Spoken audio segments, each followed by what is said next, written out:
원하는 것이 분명하지 않잖아요. 그러면 삶이 복잡해. 궁극적으로 모든 일들은 다 둘 중에 하나 선택하는 거예요. 둘 중에서 왜 하나를 선택하지 못하느냐?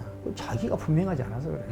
그러니까 이 한 생명체로서 이 짧은 시간을 살다 갈 때 복잡하게 살다가 가고 싶어요. 단순 명료하게 살다가 가고 싶어요. 오늘은 인간이 그리는 문이 탁월한 사유의 시선까지 많은 저서들을 내셨는데요. 그럼에도 불구하고 거기에 다 담기지 않는 인사이트를 품고 계신 철학자를 모셨습니다. 저의 사심이 가득 담긴 오늘의 초대 손님, 서강대 최진석 명예교수님. 안녕하세요. 교수님 반갑습니다. 반갑습니다. 예. 네. 최근에 인문학에 대한 수요가 이렇게 일반 대중분들한테까지 광범위하게 좀 퍼져나가고 있는 것 같은데 요즘 인문학에 대해서 교수님께서는 어떻게 보시는지요? 인문학이 유행한 거는 제가 생각할 때 우리 사회에서 6.25 전쟁 이후에 일어난 일 중에 가장 큰 의미 있는 일이라고 생각해요. 아, 네. 네, 제가 인문학자이기 때문에 그 인문학에 유행한 것의 의미를 설명하면은 그 인문학적 높이의 시선이 필요하기 때문에 그렇거든요. 그동안에 우리 사회는 인문학적 높이의 시선을 살지 않았어요. 네. 인문학적 높이의 시선보다 낮은 시선으로 살다가 그런 시선들이 제공할 수 있는 가장 높은 단계에 도달해버린 거죠. 그러니까 이제는 인문학적 높이의 시선이 새로 필요하다. 이것을 사회과학적 용어를 빌려서 말하면은 예. 우리나라는 그동안에 추격 국가로 살았거든요. 네네네. 패스트 팔로워. 예. 추격 국가로서 도달할 수 있는 가장 높은 단계에 도달해 버렸어요. 그러면 이제 그 다음에는 어떻게 돼요? 선도국가. 선도국가로 가야 되거든요. 네. 또 우리나라는 종속국가였어요. 그럼 종속국가 다음에는 어떻게 하냐? 좀 더 자유로운 국가로 가야 되거든요. 네. 그다음에 우리나라는 지식 생산국이 아니라 지식 수입국으로 살았어요. 그러니까 지식 수입국으로 도달할 수 있는 가장 높은 단계에 도달해버린 거예요. 그러니까 이제는 지식 생산국으로 넘어가는 도약을 해야만 한다. 우리나라 그동안에 다른 문명권에서 한 생각의 결과들을 가지고 살았어요. 네. 이 말은 무슨 말이냐면은 이런 컵이랄지 뭐 지하철이랄지 우리 문명은 전부 인간의 생각의 결과거든요. 그런데 우리가 먼저 만든 것이 매우 희귀해요. 우리가 먼저 만든 물건이 없다. 먼저 만든 제도가 없다. 이 말은 먼저 생각한 적이 없다는 뜻이고 다른 나라에서 먼저 만들었다. 그러니까 우리나라는 그동안에 생각의 결과를 수용해서 살았지 우리가 생각을 하면서 그렇게 살지를 않았단 말입니다. 이런 생각의 결과를 받아서 사는 단계를 우리가 전술국가라고 그래요. 생각을 하면서, 즉 판을 짜면서 사는 나라를 전략국가라고 그래요. 그러니까 우리가 전술국가로 살았죠. 지식 수입국으로 살았죠. 생각의 결과를 수용하는 삶을 살았죠. 종속적 삶을 살았죠. 그 다음 뭐예요? 추격국가로 살았죠. 네. 그런데 이런 방식으로 도달할 수 있는 가장 높은 단계에 이미 도달해버렸다. 이제는 이 단계를 넘어서서 전략국가로 가느냐 가지 못하느냐, 지식 생산국이 되느냐 되지 못하느냐, 선도국가 되느냐 되지 못하느냐, 생각을 스스로 하는 나라가 되느냐 되지 못하느냐, 이것이 우리 운명을 결정하게 됐어요. 그런데 이 한계를 가장 먼저 느낀 그룹이 어디냐면은 기업인들이에요. 우리나라 인문학 유행, 인문학자들이 시킨 거 아니에요. 인문학 유행은 기업인들이 시켰어요. 아, 그렇군요. 왜? 예. 기업인들이 감각이 제일 살아있으니까. 기업인들이 삶에 가장 철저하니까. 그래서 기업인들이 한계를 느끼고 이 한계를 넘어서야 되겠다. 근데 그 넘어서는 그 높이는 어떤 시선이 있느냐? 거기에는 인문학적 시선이 있어요. 그러니까 인문학적 시선이라면은 자연과학 분야에서는 수학이나 물리학 이런 학문이 이런 문과 계열의 인문학에 해당돼요. 예. 물리, 화학 뭐 이런 것들. 그렇죠. 문과 계열의 인문학이 네. 자연과학의 수학이나 과학에 해당되죠. 여기서는 이제 원리나 방향을 제시한단 말입니다. 그러니까 여기서 뭐가 나오냐면은 상상력이랄지 창의성이랄지 이런 것들이 이제 논의가 되는 거죠. 필요한 것이고. 그러니까 이 단계로 넘어가느냐 넘어가지 못하느냐 하는 것이 우리 대한민국의 운명을 결정할 거예요. 대한민국의 운명을 결정한 거는 첫 번째 사건은 뭐냐면은 건국이에요. 네. 대한민국 운명을 결정한 두 번째 사건은 6.25 전쟁이에요. 네. 그 다음에 대한민국의 운명을 결정하는 세 번째 사건은 뭐냐? 시선의 높이를 수학이나 물리학이나 인문학이나 이 높이로 올리느냐 올리지 못하느냐. 네. 이것이 이제 우리 운명을 결정하는 단계가 됐다. 그래서 지금 그 인문학이 유행이 네. 철학이나 이런 분야의 책들이 읽히는데 어떤 시선의 높이를 높이는 좀 더 도전적이고 이론적이고 지적인 네. 이런 방향으로의 이동이 아니라 어떤 철학책을 통해서 어떤 위로를 구한달지 아, 어떤 힐링을 한달지 네네. 내가 잘 살고 있구나 하는 느낌을 갖게 한달지 아, 네네. 하는 것들로 요즘은 좀 받아들여지고 있는 것 같아요. 아. 어떤 철학책도 누구를 위로하기 위해서 나온 철학책은 하나도 없어요. 어떤 철학자가 누구를 힐링시키기 위해서 그 철학책을 쓴 사람은 하나도 없어요. 그런데 그것을 읽는 사람들은 거기서 위로를 구하고 힐링을 구하고 싶다 하는 것은 그 철학 독자들의 감성적이고 감각적인 부분을 채워주기를 원하는 그런 흐름 때문에 생긴 것 같아요. 모든 철학은 그 시대에 해결해야 될 가장 근본적이고 가장 높고 가장 치명적인 그 문제를 해결하지 않으면 그 공동체가 존속하기 어려운 그런 문제와의 투쟁으로 나온 것이 철학이거든요. 그러니까 철학은 어떻게 보면은 이 세계의 진실이 불안이라는 사실을 알게 해준다 할지 하는 공격적인 자세가 있어요. 네네. 철학은 절대 따뜻하지 않아요. 근데 사람들은 거기서 위로를 구하려고 하는 거는 네. 철학이 가지고 있는 굉장히 수준 높은 투쟁의식 이것이 유지되지 않고 있기 때문에 그렇다. 인문학이 유행할 단계는 어떤 기업인들로부터 시작됐지만은 이 시대의 한계, 추격국가로 갇힐 거다. 이걸 어떻게든지 깨부셔야 된다. 그리고 그 다음으로 넘어가야 된다 하는 철저한 투쟁의식으로 나온 것이 인문학의 유행이거든요.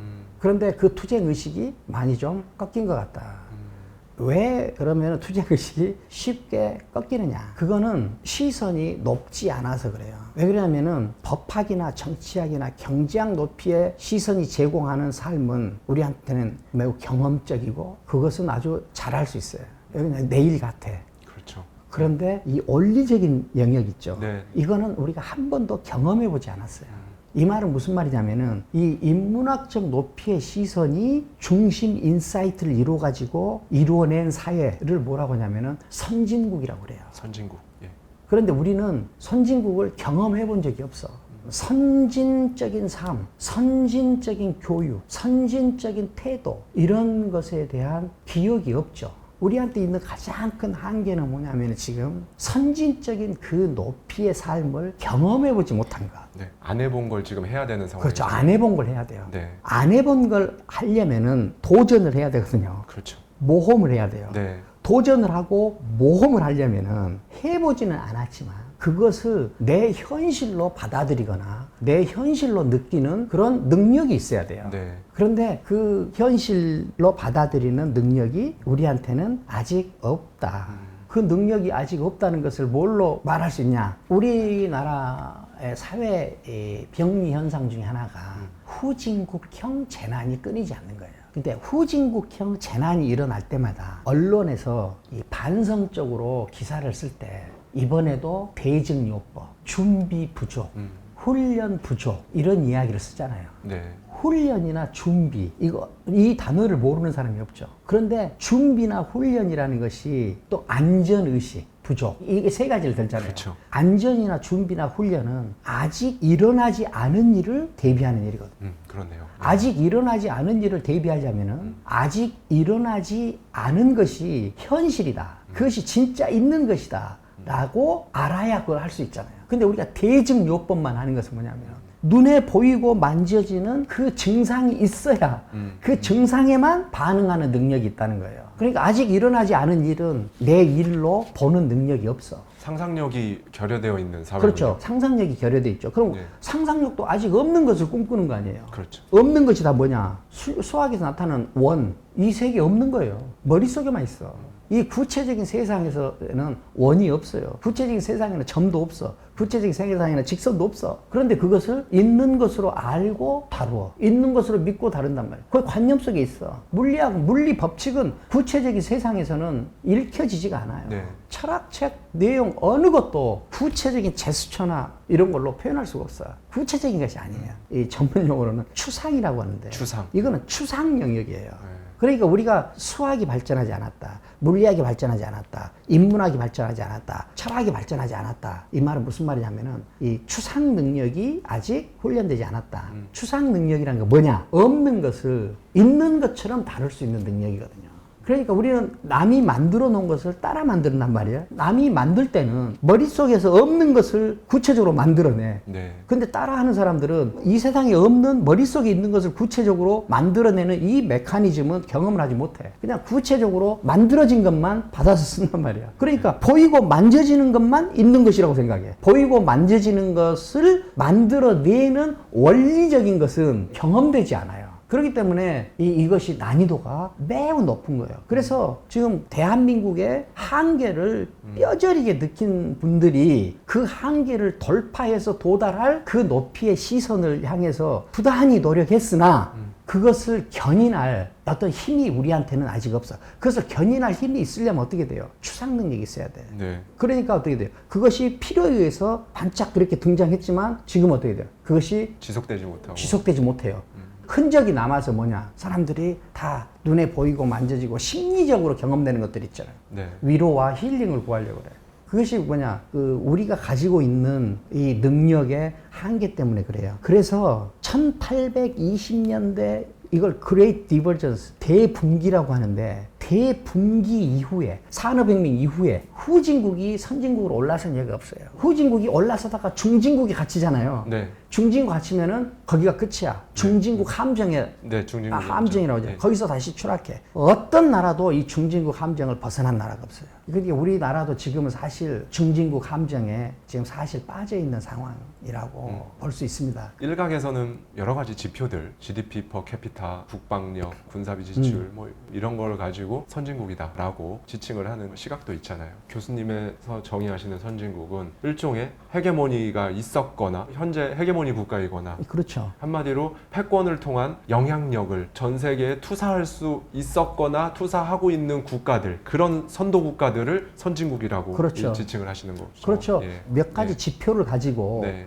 우리는 선진국이 됐다 이렇게 말하는 것은 시각이, 네. 물론 선진국으로 볼 수밖에 없는 여러 가지 현상들이 있죠. 네. 얼마 전에 제 친구 뉴욕에 갔다 왔는데 뉴욕 중심가에 한국 간판들이 그렇게 많고 한국이 그렇게 인기가 많대요. 그렇게 하면 또 BTS도 있고 그러니까 그렇지만 우리가 봐야 될 게 있어요. 그런 것보다 더 구조적으로 생기는 거죠. 구조적으로 세계 자살률 세계 1위예요. 노인 빈곤율 세계 1위예요. 출산율 세계 최하위예요. 그러니까 이 구조적인 더 영향력이 있는 지표들이 우울한 지표들이 많아요. 자기 만족을 위해서 보고 싶은 지표만 봐서는 안 된다는 거죠.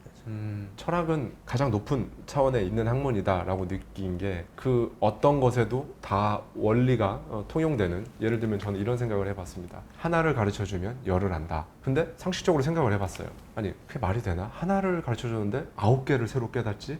예를 들어 피아노에서 개 이름을 알게 되면 도레미파 솔라시도를 하나를 배우면 10곡을 칠 수가 있잖아요. 그렇죠. 그렇죠. 그러니까 철학은 그 개 이름 같은 거 같은 느낌이 들었어요. 이걸 꿰뚫고 관통해 줄 수 있는 그런 역할을 하는 학문이라는 생각이 들거든요. 철학이 가장 높다 이렇게 말하면은 기분 나빠하는 분들이 많아요. 높다고 하면은. 그래서 그보다 더 중립적으로 보면 그걸 뭐라고 표현하냐면은 철학은 추상적이다. 추상적이다. 혹은 가장 추상적이다. 가장 추상적이다. 이렇게 말할 수 있어요. 그럼 여기서 하나 우리가 체크하고 넘어가 보죠. 생물학하고 화학은 어느 게 더 추상적이에요? 화학이 더 추상적이죠.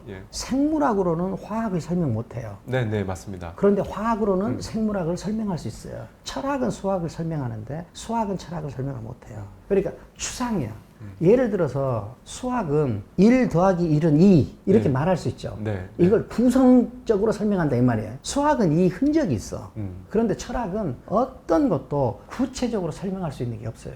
그것은 완전 추상이기 때문에 그래요. 완전 추상. 네, 완전 추상이기 때문에. 그러면은 추상이 더 실용적인 효과를 크게 낸다. 그렇기 때문에 추상이 우리가 의미가 있거든요. 시선의 높이가 삶의 높이다. 그건 뭐냐? 더 추상적인 시선을 가질수록 삶에서 행사하는 영향력과 통제력이 크다. 이 말은 뭐냐? 힘이 크다. 이 말이에요. 네. 요리도 보십시오. 오므라이스 레시피 하나 알고 있는 사람은 오므라이스밖에 못 만들어. 그런데 어떤 사람이 음식의 원리를 알잖아요. 그럼 어떻게 돼요? 다양한 음식을 다 만들 수 있어요. 그러니까 철학에서 거기에 삶의 의미가 많이 알아요. 그건 뭐냐? 검사가 되느냐, 판사가 되느냐, 컴퓨터 프로그래머가 되느냐, 이것보다 삶의 의미에 천착해가지고 직업을 고른 사람이 훨씬 더 일을 잘하기 때문에 그러는 거예요. 이 인문학이 바로 그런 거거든요.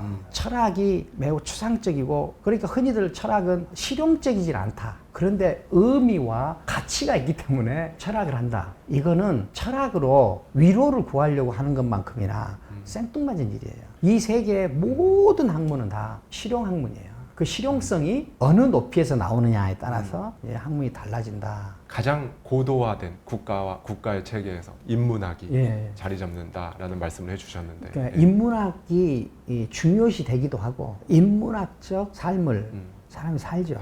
미국에서 일 잘하는 어떤 예술가들, 기획자들, 그 사람들이 제일 강조하는 게 뭐냐면은 인앤아웃이에요. 이 네 명과 자기가 하는 구체적인 일과의 일치성. 이 일치성이 있어야 잘한다. 그러니까 사람을 뽑을 때도 그 사람의 정신적인 높이 혹은 정신적인 추구, 이런 것과 그 사람이 하고 있는 일하고 같느냐 안 같느냐, 이것을 매우 중요시 본다는 거예요.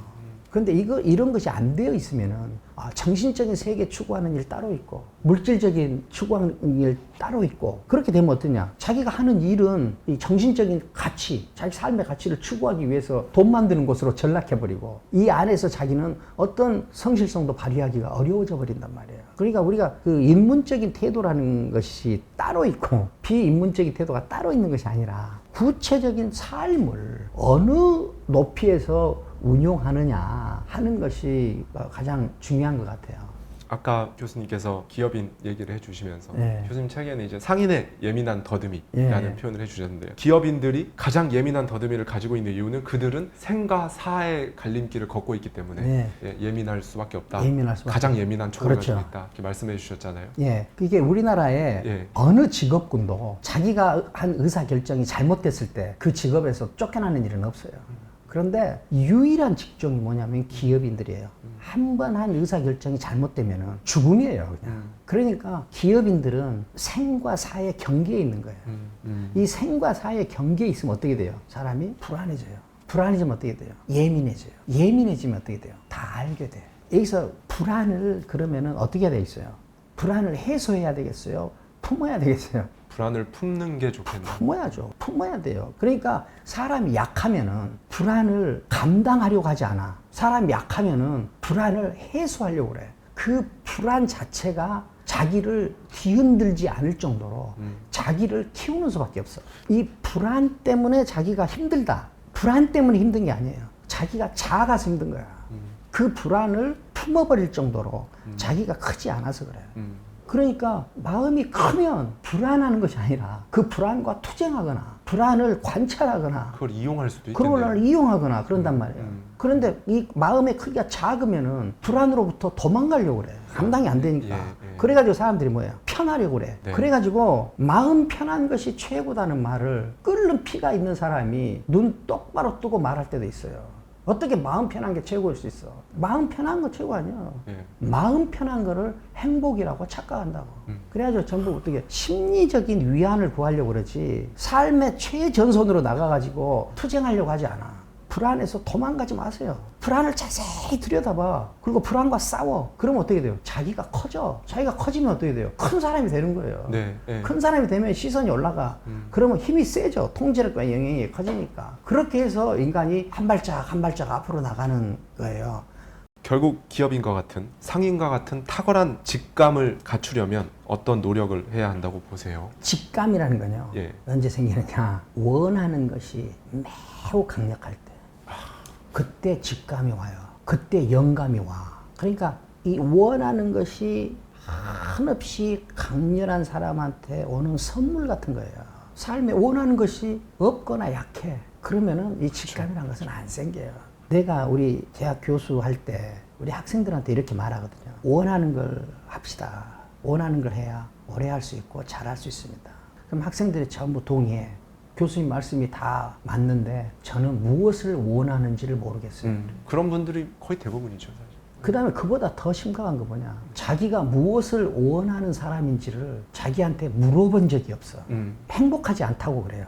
그러면 행복하지 않다면은 행복이 뭔지를 알고 있을 거 아니에요. 그래야 행복하다, 행복하지 않다 말할 수 있을 거 아니에요. 그래서 내가 행복이 무엇입니까? 라고 물어보면은 행복이 무엇인지 아는 사람 하나도 없어. 그럼 모를 수 있어. 아, 나는 이것을 행복이라고 결정해야 되겠다. 라고 결정한 사실이라도 있어야 될 거 아니에요. 자기 행복이 무엇인지를 결정한 적도 없어. 자기 행복이 무엇인지를 몰라. 그런데 행복하지 않다고 말해. 그런데 사람들이 가끔 직감 같은 거, 직관 같은 거, 뭐 이런 것들을 많이 이야기해요. 그런데 마음속에 이루지 않고는 잠들 수 없는 뭐 원하는 것이 없어. 안 되는 일이에요. 피가 끓게 하는 말이네요. 이루는 것을 원하지 않고는 잠이 들 수가 없다. 그런 무엇이 있어야 일도 되고, 직감이라는 것이 왜 의미하냐면 굉장히 결정적인 순간에 그때 딱 오는 거 아니에요. 그런 것이 오려면은 강력하게 원하는 것이 있어야 돼요. 그래서 지금 우리나라에서 제가 생각할 때 뭐 인문학이니 철학이니 이런 것을 찾기 전 단계도 우리는 아직 안 돼 있다고 봐요. 그 전 단계가 뭐냐? 자기가 누구인지 자기한테 최소한 한 번은 물어봐야 돼. 자기가 무엇을 원하는지 알아야 될 거 아니에요. 어떤 사람이 되고 싶은지 최소한 자기한테는 설명할 수 있어야 될 거 아니에요. 이 짧은 생을 어떻게 살다 가고 싶은지 자기한테 설명할 수 있어야 될 거 아니에요. 이런 가장 기본적인 것이 안 돼 있는 상태에서 니체를 말하면 뭐하고 쇼펜하우어를 말하면 뭐하고 선도국가를 말하면 뭐하겠어요. 다 안 되는 일이에요. 목표가 있으신 분들이 있어요. 근데 그 목표에 대한 목적이 뭔지 여쭤보면 그 다음이 없는 거죠. 직장인들이 목적도 없고 목표가 없이 맨날 한숨만 쉬면서 이렇게 일하기 싫다 하면서 사는 이유가 목표가 취직하는 거였어요. 그러니까 목표를 이뤘으니까 그 다음이 없는 거예요. 그렇죠. 목표가 왜 이 목표야 라고 했을 때 그걸 설명할 수 있는 게 삶의 목적이잖아요. 그렇죠. 예. 근데 이 단계에 가기 전에 이거는 내비게이션을 저는 찍는 거라고 생각을 하는데 내비게이션을 찍어. 왜 여기를 찍었어? 여기 가서 밥 먹어야 되니까. 그렇죠. 이게 목적인데 근데 기본적으로 내가 지금 오토바이인지 자동차인지 그것도 몰라요 일단. 지금 거의 그런 상황이거든요. 그렇죠. 취업하는 게 목표고 검사가 되는 게 목표고 의사가 되는 게 목표예요. 그러면 검사가 되고 취직을 하고 의사가 됐으면 목표가 없어지잖아요. 그럼 어떻게 돼요? 삶이 오리무중일 수밖에 없는 거예요. 이거 뭐하고 똑같냐? 추격국가, 종속국가의 삶이 바로 의사가 되는 것이 목표, 검사가 되는 게 목표. 이런 단계란 말입니다. 그러니까 이제는 우리가 더 나은 사람이 되려면 어떻게 되느냐? 왜 내가 의사가 됐는지를 나한테 설명해야 돼. 이제라도 그 목적을 설명해야 돼. 그 다음에 지금 사회에 나오려고 하는 사람들한테는 그걸 알게 해줘야 돼. 비밀을. 목적에 의해서 목표를 선택하는 것이 아니라 사회적인 시선에 의해서 목표를 선택하게 돼버린단 말이에요. 그러면 여기서 무슨 문제가 생기냐면은 한 명 한 명이 삶이 재미가 없어. 행복하지가 않아. 그냥 사는 거예요. 자기를 찾으려면 생각할 수 있는 능력이 필요하고 교수님께서 그렇게 말씀해 주셨잖아요. 그러면 이 능력은 어디서 나오냐? 질문을 하는 능력에서 나오고 이 질문을 잘하기 위해서는 또 상상력이 있어야 되고 강력하게 원하는 것이 있으면 다 되는 일이에요. 그걸 나는 야망이라고 표현해요. 야망. 야망이 있으면은 그것이 순서대로 다 돼요. 근데 야망이 없으면은 이 순서만 찾고 있어. 이 의미만 찾고 있어. 야망이 있는 사람은 그렇지 않아요. 그 강력하게 원하는 거 이것이 있어야 돼. 그러면 야망은 그러면 어떻게 찾아요? 이런 분들이 계셔요. 야망을 어떻게 찾아? 자기밖에 할 수 없는 일이야, 거기서는. 인생의 진검승부처에 그러니까. 그거는 누가 해줄 수가 없어. 야망을 찾는 것은 인생의 진검승부처다. 나는 욕망의 존재가 되라고 말하거든요. 그리고 자기 욕망에 귀 기울여라 말한단 말이야. 그래서 여기서 좀 구분을 해야 될 것 같아요. 욕망은 1차적으로 욕구하고 대비가 돼요. 욕구는 생존을 위해서 필요한 것들을 하는 게 욕구예요. 욕구 중에 가장 강력한 것이 성욕, 식욕이에요. 생존에 필요한 거. 그 다음에 이 욕망은 생존에 이것이 없어도 목숨이 유지되는 걸 원하는 거를 욕망이라고 그래요. 그래서 내가 욕망의 존재가 되라 그 말은 뭐냐면은 그것이 없어도 생존할 수 있는가 그것을 원하라는 거거든요. 그것 중에 대표적인 게 뭐냐면은 여기 있는 내가 저기로 건너가고 싶어 하는 어떤 충동. 이것이 욕망 중에서 가장 강력한 욕망이에요. 가장 근본적인 욕망이에요. 그러니까 여기 있는 나를 저기로 옮겨 놓으려고 하는, 혹은 여기 있는 나를 저기로 건너가게 하는. 그 불편의 다리를 건너야죠. 그렇죠. 건너야죠. 그런데 방금 불편의 다리라고 그러셨죠. 예. 이 욕망이 강하잖아. 의지가 강하고. 그게 안 불편하죠. 전혀 불편하지 않아요. 환희의 다리겠죠. 환희의- 남들이 보기에는 그렇죠. 남들이 보기에는 저러다 죽겠는데 예. 와 미친 거 아니야? 예. 이러는데 본인은 즐거워요. 본인은 즐겁죠. 예. 제가 정년 8년 남겨놓고 교수직을 그만뒀어요. 사람들이 다 나한테 하는 일이 어떻게 해서 그렇게 큰 결정을 내렸느냐, 어떻게 그럴 수 있냐 네. 말씀들을 많이 하세요. 자기가 원하는 것이 분명하잖아요. 네. 그러면은 다른 사람들이 아무리 크다고 하는 것도 작게 보여. 동의합니다. 다른 사람이 아무리 뭐 좋다고 하는 것도 좋아 보이지가 않아. 나한테는 그것이 작은 결정이었어요. 그렇지만 나한테는 그랬어. 되고 싶은 자기가 분명해봐. 그러면은 거기에 맞게 가치들이 혹은 선택지들이 이렇게 알고리즘이 딱 짜져요. 삶이 복잡하지가 않아. 단순해. 왜? 도달할 목적 분명하지. 알고리즘이 다 짜졌지. 근데 그게 뭐가 복잡해요? 근데 원하는 것이 분명하지 않잖아요. 그러면 삶이 복잡해. 궁극적으로 모든 일들은 다 둘 중에 하나 선택하는 거예요. 둘 중에서 왜 하나를 선택하지 못하느냐? 자기가 분명하지 않아서 그래요. 그러니까 이 한 생명체로서 이 짧은 시간을 살다 갈 때 복잡하게 살다가 가고 싶어요. 단순 명료하게 살다가 가고 싶어요. 단순 명료해야겠죠. 단순 명료해야 매일매일이 짜릿해. 매일매일이 사는 것 같아. 네. 그런데 야망이 없어봐. 원하는 것이 없어봐. 사는 게 숙제예요. 그럼 교수님, 저의 절친한 지인 중에 결혼, 출산 이런 것들을 그냥 삶의 과제라고 생각한다라고 하는 지인이 있어요. 이제 그것도 본인이 정말 원하는 게 뭔지 정확히 지금 모르기 때문에 그렇게 생각할 수밖에 없는 거겠네요. 우리나라의 출산 문제는 우리 전 사회의 구조적 모순이 다 엉켜있는 문제예요. 그런데 그런 복합적인 문제 속에서 내 삶을 어떻게 선택해야 될, 어떻게 끌고 가야 되는가 하는 거는 굉장히 중요한 문제 같아요. 나는 9세대라 그런지 모르겠지만 나는 지금까지 살면서 제일 잘한 일 하나 꼽으라면 자식 낳는 거. 어허. 내 첫 아들 낳았을 때. 네. 물론 둘째 아들 낳았을 때도 그렇지만 그때 내가 비로소 우주의 운행에 참여한 느낌이 들더라고요. 그러니까 이 사회적 존재가 아니라 생물학적인 존재도 경험하는 거 있잖아. 우주적 차원에서 나 때문에 우주가 돌아가고 있구나 네. 하는 그런 네. 느낌이 들더라고. 저도 40 넘어서 첫째 아이를 얻었거든요. 예. 딸입니다. 예. 네, 자식을 낳고 정말 뭔가 생물학적으로 우주의 운행에 내가 참여하고 있다 예. 라는 느낌이 든다는 말이 어렴풋이나마 저도 느껴져서 예. 그 전까진 절대 알 수 없었거든요. 진짜. 예. 네. 저는 이런 말씀을 구독자님들께 많이 드렸거든요. 욕망하십시오. 욕망은 능력과 함께 옵니다. 예. 이게 어떻게 보면 교수님께서 표현해 주신 야망과 맞닿아 있는 개념일 텐데요. 피 대신 생각이 흐르게 할 정도로 생각을 그렇게 하면 사람은 그렇게 된다고 저는 진심으로 생각하고 제 인생도 그렇게 해왔거든요. 예. 근데 우리가 새로 만든 물건이 네. 최초로 만든 물건이 별로 없다. 네. 그 말은 생각하지 않았다는 거죠. 그럼 왜 사람들이 생각을 하지 않을까? 그건 뭐냐면 내가 생각할 때는 첫째로 야망, 욕망이 약하기 때문이다라고 봐요. 그 다음에 한 이유는 뭐냐면은 생각을 하는 것이 생각을 안 하는 것보다 힘이 들어가요. 수고가 들어가. 에너지가 들어가고. 에너지가 들어가요. 예능하고 예술이 공통적으로 쾌락을 만들어내는 일이거든요. 그런데 왜 예능이 이렇게 번성하는가? 그 뭐냐면 우리가 추격국가인 것과 관계가 있어요. 그럼 왜 그러냐면은 예. 종속국가이고 지식 수입국이고 하는 것과 밀접하게 관련이 돼. 왜 그러냐면은 예술은 생각을 하면서 감상해야 쾌락이 생겨요. 생각을 하고 의식을 집중해야 거기서 쾌락이 생겨요. 그런데 예능은 생각을 하면서 보면 쾌락이 안 생겨.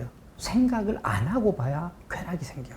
그래서 예능은 10시간을 봐도 별로 안 피곤해. 근데 예술은 피아노 연주회 한번 다녀오세요. 피곤하다고.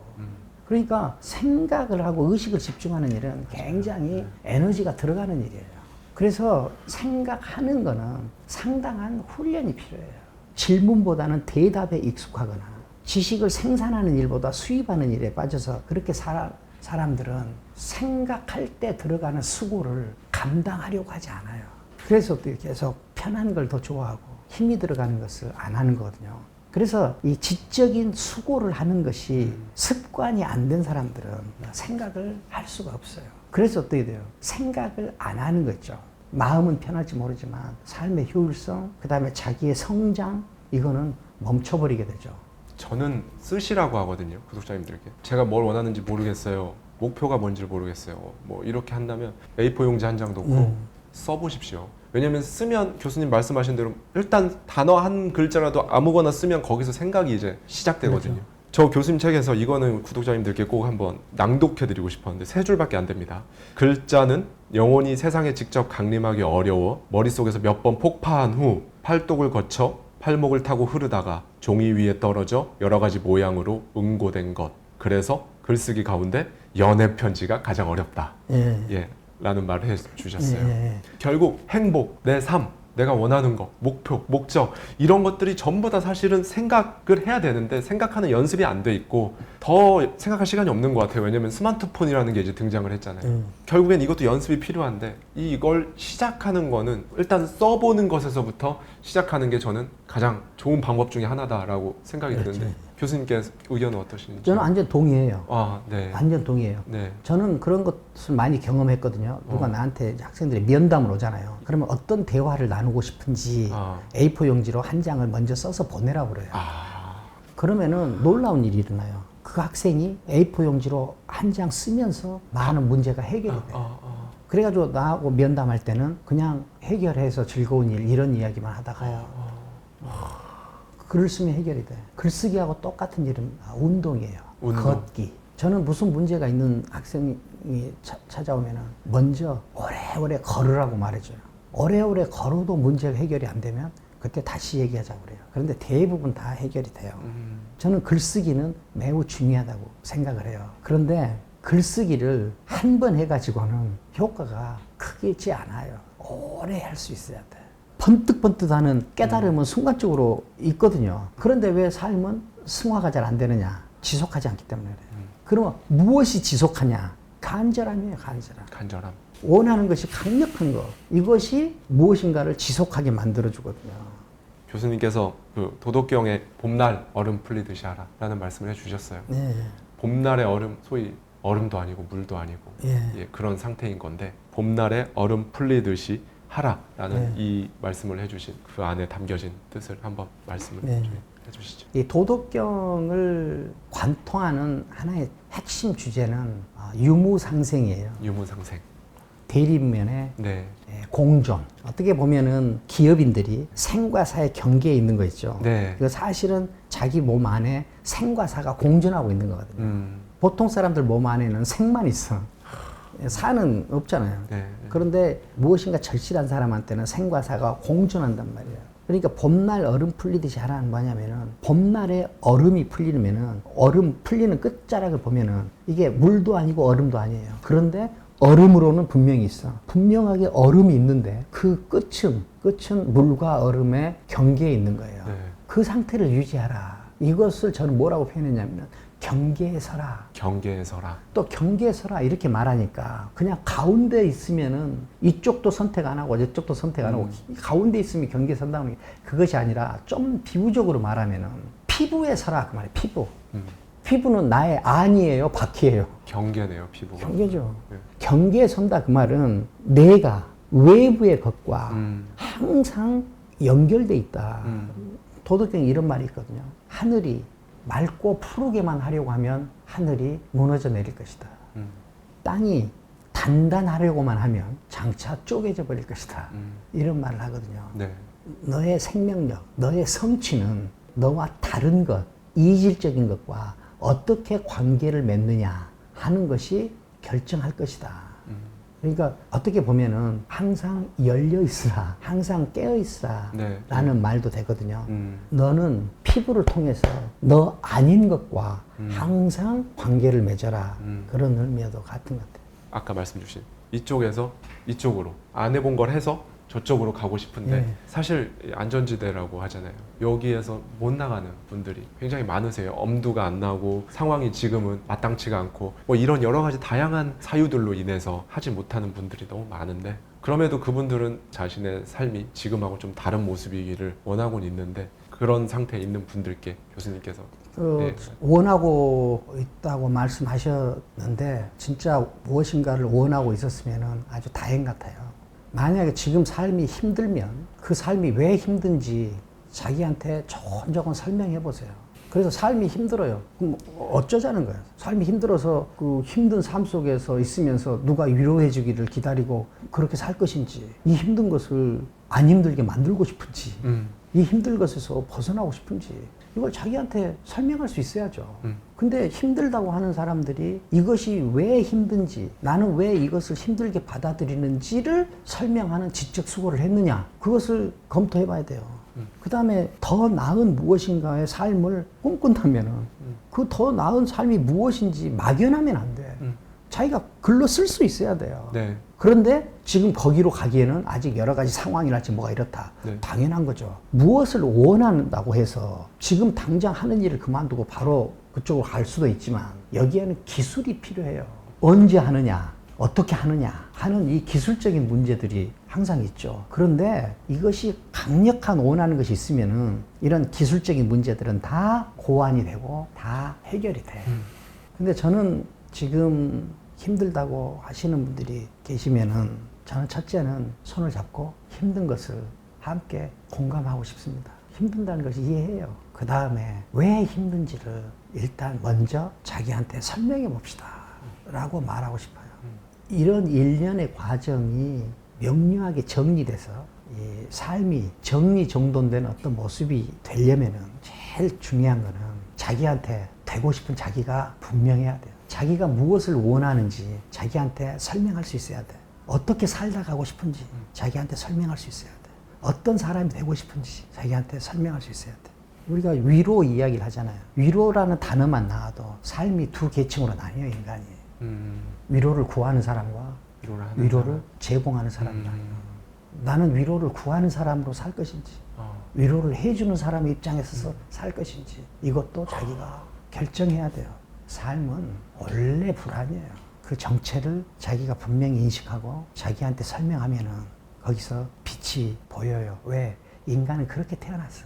자기를 살리려고 하는 인간은 절대 죽지 않아요.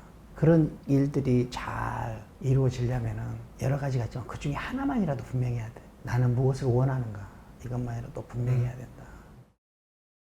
오늘은 정말 특별한 분을 모셨습니다. 저도 여러분도 매일매일 인생이 막 소용돌이 치고 있잖아요. 그런 인생 한가운데서 어떻게 하면 도대체 고요하게 만들 수 있을까? 내가 내 마음 어떻게 컨트롤하나 도대체? 이 부분에 대한 말씀을 드리고자 해요. 마음 해방의 저자 곽정은 작가님 모셨습니다. 작가님 반갑습니다. 안녕하세요. 작가 곽정은입니다. 이번에 마음해방이라는 책을 쓰게 됐고요. 사실 이 책을 쓰기 전부터 대저택님을 알았고 이 책 덕분에 이 채널에 출연해서 또 많은 얘기 나눌 수 있게 돼서 사실 며칠 동안 설렜습니다. 시작과 동시에 깊이 좀 들어가 보고자 하는데요. 나를 사랑한다 라는 말이 사실 모두가 알 거예요. 당연히 중요하고 좋은 일이지, 중요한 일이지 아는데 말하기도 쉽지가 않고요. 이제 두 돌이 넘은 아빠, 엄마 같은 단어밖에 아직은 잘 하지 못하는 제 딸이 생각이 났는데 장난식으로 이런 질문을 하면 안 된다고는 하는데 물어봤어요. 아빠가 좋아? 엄마가 좋아? 물어봤는데 그때 그 요만한 아이가 대답한 게 전 너무 내가 딸을 잘 키웠구나 이 생각이 들었던 게 이렇게 대답을 했습니다. 아빠가 좋아? 엄마가 좋아? 그럼 누가 좋아? 나. 와, 진짜 그렇게 네. 대답을 해요? 네. 단어를 몇 개 못하는데 아직 때묻지 않았네요. 네. 나. 이렇게 대답을 한 거예요. 그걸 보면서 와 저건데 진짜 이 부분에 대해서 나를 사랑한다 라는 것 그리고 또 그 반대편에 있는 자기 비난 욕을 하기도 하고 심지어 그렇게 되는데 이런 부분에 대해서 작가님께서 바라보는 나를 사랑한다 그 반대점에 있는 자기를 막 비난하는 거 이 부분에 대한 좀 생각을 여쭙고 싶습니다. 저는 너무나 오랜 시간 동안 남을 사랑하는 것에 대해서 기사를 쓰고 취재를 하고 이야기를 하고 강연을 하고 방송에서 얘기를 하고 이랬던 게 제 삶이었던 거예요. 23살, 4살 때 이제 직장에 들어가서 이제 기자로서 취재를 해서 기사로 만들고 그걸 또 피드백을 받고 그런 과정에서 연애 기사를 많이 쓰게 됐고 그 과정에서 방송을 하게 되고 여러분 사랑은 이렇게 하는 거예요. 여러분 남자는 이렇게 유혹하는 거예요. 뭐 이런 얘기를 하면서 약간 내가 하는 이야기와 실제 생활이 겹칠 때 네. 즉 내가 연애에도 성공적이고 일에도 성공적이고 사랑받는 느낌이 들고 그러면서 사람들에게 이야기할 때는 뭔가 일치되는 느낌 때문에 굉장히 괜찮았어요. 근데 네, 그게 네. 나는 계속 잘났다고 얘기하고 이게 맞다고 얘기하지만 나의 리얼 라이프는 그렇지 않을 때가 있잖아요. 네. 그게 딱 균열이 오기 시작하니까 일하는 저도 참을 수 없고 일하지 않는 동안에 그냥 사생활을 즐기는 나도 참을 수 없게 된 거예요. 저는 그 순간 아 내가 나를 믿고 내가 나의 삶을 사랑하기 때문에 이런 거를 하고 있지라고 아주 희미하게 느꼈던 생각들이 그냥 다 폭파되는 느낌이었어요. 이렇게 사세요. 저렇게 선택하세요. 고르세요. 남자 이렇게 하세요. 막 이렇게 하던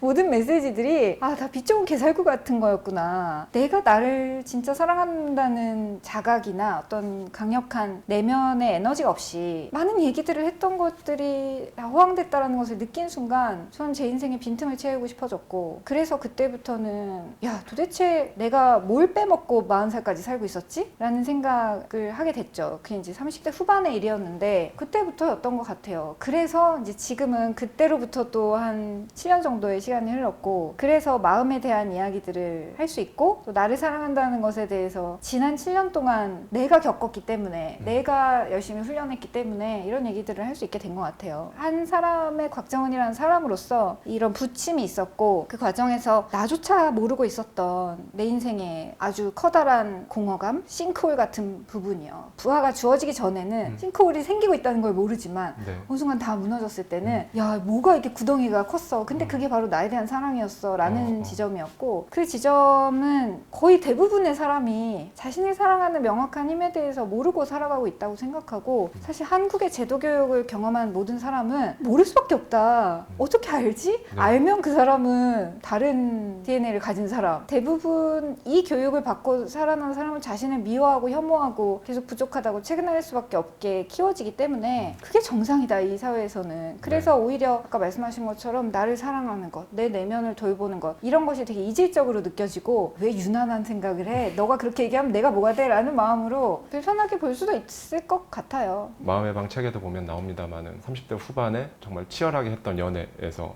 많은 상처를 받으셨고 그런 상황에서 방송에 나가셔서 연애에 대해 얘기를 하고 인간관계에 대해 얘기를 하고 여기에서 약간 일종의 현타 자기 분열이죠, 자기 분열. 예, 그거 느낀 적이 저도 몇 번 있는데요. 채널에서 이제 제가 뭐 이런 말씀들을 많이 드리는데 그러다 보니 저희 구독자님들께서도 저에 대해서 굉장히 높은 기대치들을 가지고 계세요. 높은 수준의 인격과 함양된 자기 의식과 이런 거를 가지고 있을 것이다 라고 많이들 생각을 해주시는데 감사하죠. 감사한데 네. 일상에서 제가 그걸 유지하지 못하는 순간들이 저도 있단 말이죠. 근데 그럴 때 제 마음을 컨트롤 못하다가 카메라 앞에 여기 앉아서 여러분 이렇게 하셔야 됩니다 라는 말씀을 드릴 때 저 역시도 약간 균열이 오는 예. 그 빈틈을 계속 메꾸려는 노력이 사실 귀하지 않나라는 생각이 들고요. 완벽한 사람만 무엇을 전해야 된다면 아마 우리는 다 같이 한 발짝도 성장할 수 없을 거라는 생각도 해요. 이 모든 노력들이 다 귀하다는 생각을 하면 부족하지만 계속 앞으로 나아가려고 네. 하고 전달하려고 하는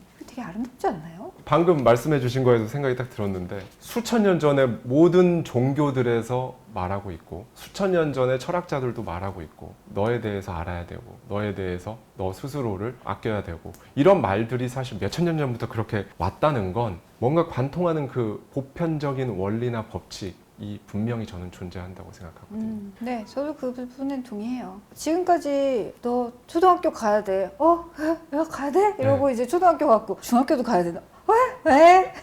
고등학교 여기 가라. 엄청난 이슈 전쟁을 통과해서 고등학교 가고 대학교도 가고 끝나고 났더니 또 회사를 가려. 그런 식으로 그냥 해 야만 한다고 얘기해서 열심히 그 루트를 따랐지만 그 안에서 배운 거는 다 증발해버리는 지식들 뿐이었고 정신을 차려보니 나이는 30이 넘었는데 내 안에 지혜라고 말할 수 있는 것이 있는가라는 것을 보면 없었던 거더라고요. 근데 지금 와서 제 나이는 완연한 이제 중년의 나이가 되고 나서 인생의 반환점을 돌았다고 느끼는 이 시점이 되고 나니까 지금까지 내가 배웠던 것들은 다 쓸데없는 것이었다. 단 하나도 인생을 관통하는 무엇이 없었고 그냥 문제풀이밖에 한 적이 없고 그 안에서 내가 느꼈던 갈증 때문에 독서를 열심히 하긴 했지만 이것들도 너무나 산발적인 경험일 뿐이었다. 그리고 책장을 덮으면 그냥 또 살던 대로 살게 되는, 즉 나에게 어떤 관통하는 무엇이 없었기 때문에 계속 삶을 어떻게 보면 헤매면서 살아왔다라는 생각이 들었어요. 근데 저는 이제 경전을 전공하는 사람이고 또 매일매일 명상을 하고 이 과정 속에서 느끼는 거는 유유히 흐르는 뭔가가 있어. 저는 사실 지금 되게 절박해요. 아마 20대 친구들은 잘 이해하지 못할 수도 있어요. 그런 돈을 벌고 쓰고 막 몸으로 막 이런 모든 기쁨이라고 할 수 있는 것들을 다 경험하고 관통하고 나면 이것이 전부인가? 아니지 않았을까? 라는 그 강력한 정말 요즘 말로 현타가 오는 거예요. 네. 그러고 나면 내가 돈을 100원 벌다가 1000원도 벌고 10,000원도 벌어봤지만 그 행복은 너무나 쉽게 증발되고 이것이 나에게 무언가를 약속해주지 않는다는 걸 알게 되고 또 사람이 주는 행복도 마찬가지고 지위가 주는 행복도 마찬가지라는 걸 이제 감지하고 나면 이 길은 추구해야 될 길이 아니라 그냥 옆에 관계를 맺은 것이지 내가 추구해야 되는 방향은 전혀 다른 방향이라는 깨달음이 오는 거죠. 유유히 흐르는 그 뭔가가 뭔지 이제 어느 정도 감을 잡으신 건가요, 작가님께서는? 네, 저는 너무 심플해서 사실 사람들에게 의미 있는 메시지로 다가갈까라는 두려움이 있을지언정 이것에 대한 확신은 갖고 있는데 바른 삶을 사는 거예요. 바른 삶을 사는 것. 네, 바른 삶을 살고 좋은 삶을 이루려고 노력하고 그것을 전하는 사람으로 살아가는 것이 우리 모두에게 부여된 중요한 길이라고 생각해요. 진짜 우리가 일상을 살아가는 그 모든 순간순간 바르게 살아가려고 애쓴 적이 있나? 아니면 생애 대부분의 시간을 화내거나 탐욕하거나 분노와 탐욕을 왔다 갔다 하다가 괴로워하다가 그러다가 살고 있진 않나. 분노하는 마음, 탐욕하는 마음, 혼란한 마음, 이거 세 개를 내려놓을 수 있다면 이 삶이 진짜 아름답고 되게 바른 삶이 될 텐데 그게 지금까지는 가능하지 않았지만 앞으로는 그렇게 살 수 있을까? 그래서 내가 더 나은 인간으로 살다가 좋은 것들을 전하고 좋은 죽음을 맞이할 수 있을까? 저한테는 이 문제가 지금 무엇보다도 큰 문제고 그런 차원에서 사실 매 순간순간을 생각하면서 깨어있는 채로 살아가는 것에 모든 에너지를 지금은 집중하고 있어요. 저는 지금 해주신 이 메시지가 저한테는 막 소름이 돋았거든요. 근데 이거 아마 하회대저택 왜 저 부분에서 무슨 소름이 혼자 돋았다는 걸지 뭐 그러실 수가 있는데 바르게 산다 이거에 대해서 말씀을 드리면 많은 분들이 돈 벌어다 주나? 이런 반응이 나와요. 예, 좋아 바르게 사는 거 좋지. 근데 바르게 살면 부자 되나? 예, 이런 이제 말들이 많단 말이죠. 맞아요. 그래서 저는 이 의견에 동의해요. 7년 전에 인도 처음 갔을 때 굉장히 비싼 수업료를 일주일 동안에 거의 한 학기 대학 등록금이 넘어가는 돈을 냈어요. 일주일에요? 정확히는 5일 반 정도의 수업인데 와. 야 너무 비싼 거 아니냐 막 이런 불만들이 이제 있었는데 거기에 구루가 하신 얘기는 가장 기본적인 먹고 사는 문제가 해결되지 않은 사람은 먹고 사는 문제만 골몰할 수밖에 없다. 오늘 밥 저녁에 먹을 게 없어 이러면 먹을 게 해결되는 것이 지상 목표가 되기 때문에 인간으로서 살아간다는 것에는 깊은 의미가 무엇이 있을까에 대한 고민을 하지 못한다는 거예요. 그걸 생각하면 역으로 그게 뭐 먹고 사는 문제를 해결해줘? 라고 이야기하시는 분들이 계시다면 이 문제가 전혀 해결되지 않았기 때문에 이 문제에만 일단 골몰하고 있다는 거예요. 안타까운 부분이죠. 그래서 그렇죠. 저는 사회적인 정의, 약자에 대한 어떤 경제적인 보호 이 부분이 더 많이 개선되어야 할 부분이라고 생각하고 왜 서구의 사람들은 가족에 대해서 중요하다고 생각하지만 우리는 돈, 물질적 부라는 대답이 나오냐면 그만큼 사회적 안전장치가 부족하니까요. 내가 먹고 사는 건 내가 책임지지 않으면 당장 뭐 이번 달 안 벌면 이번 달 못 먹고 사는 카드값이 이렇게 되는 상황으로 몰려가는 부분은 없지 않나? 이것을 단순히 한국인의 도덕적인 수준 이걸로 얘기할 수 있는 것은 아니라고 생각하고 그렇기 때문에 안타깝지만 사람은 결국 먹고 먹고 살면서 의미를 추구하지 않으면 나중에는 이 내 존재의 하찮음 때문에 견딜 수 없어지는 타이밍이 반드시 오거든요. 아니, 이렇게 먹었어, 이렇게 썼어, 이렇게 막 집에 점점 물건이 쌓여가. 나는 안 가본 해외가 없어. 근데 이게 인생이야? 라는 그 현타가 오기 전에, 그 전에 제발, 그 전에 그렇죠. 이 인생의 의미가 무엇이고 이 인생에 관통하는 것이 무엇인데 내가 아직 못 찾은 것이 무엇인지, 이제 돋보기가 없으면 글도 못 읽는 그 어떤 노화가 오기 시작했을 때는 이제 죽음도 멀지 않았구나. 정신 차리고 무언가를 찾아야겠구나. 돈 벌고 쓰고 이것이 아니라 이것을 넘어서는 무언가도 하나 더 장착해야겠구나라는 그 간절함이 올 수밖에 없다고 생각해요. 근데 그거를 너무 늦게 깨달으면 너무 허무함 속에서 죽게 될 수밖에 없는 것이 또 인간의 짧은 수명이 아닌가 하는 생각이 들어요.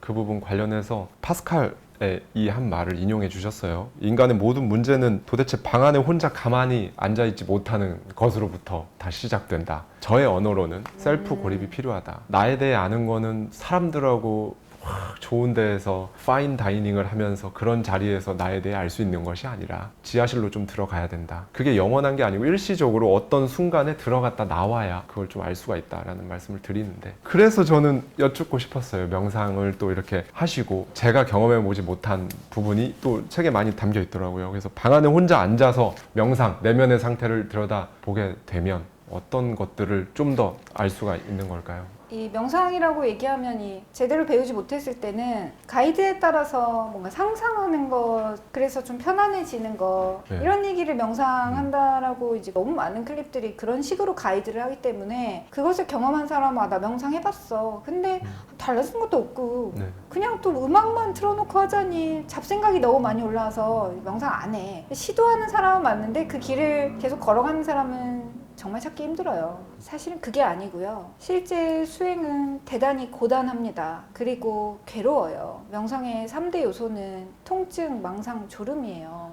통증, 망상, 졸음. 네, 근데 이제 처음에는 망상이 제일 처음부터 끝까지 많이 경험되는 것 같고요. 한 1분에 6번 정도의 들숨 날숨이 이어진다고 하면 그 1분 동안에도 우리는 호흡하는 것에만 집중하지 못하고 막 떠오르잖아요. 네. 아까 봤던 거, 어제 막 꿈꿨던 거, 지금 꼬르륵 하면 배고픈데 뭐 먹고 앉을 거, 이런 다양한 망상들, 그 다음에 졸음이 이제 피곤하다 혹은 이게 좀 사실 어떤 자극도 없으니까 졸릴 수 있고 멍해질 수 있는데, 이것 또한 명상의 요소이고, 한 10분도 아니고 한 5분 정도만 지나면 자세가 익숙하지 않기 때문에 통증이 오죠. 주로 이제 고관절, 무릎, 허리, 목, 어깨 돌아다니기도 하고요. 그런데 이제 편안해지는 게 명상의 목적지라고 착각하셨던 분들은 이 졸음, 망상, 통증이 다 너무 괴롭기 때문에 자기가 원하는 목표가 여기 없고 오히려 반대의 것이 경험되잖아요. 좌식으로 앉아있는다고 뭐 내 마음이 바뀌겠어? 하면서 이제 거기서부터 자리를 털고 일어나는 건데, 실제 수행에서는 이것 모두를 있는 그대로 계속 보는 것이 관건이 돼요.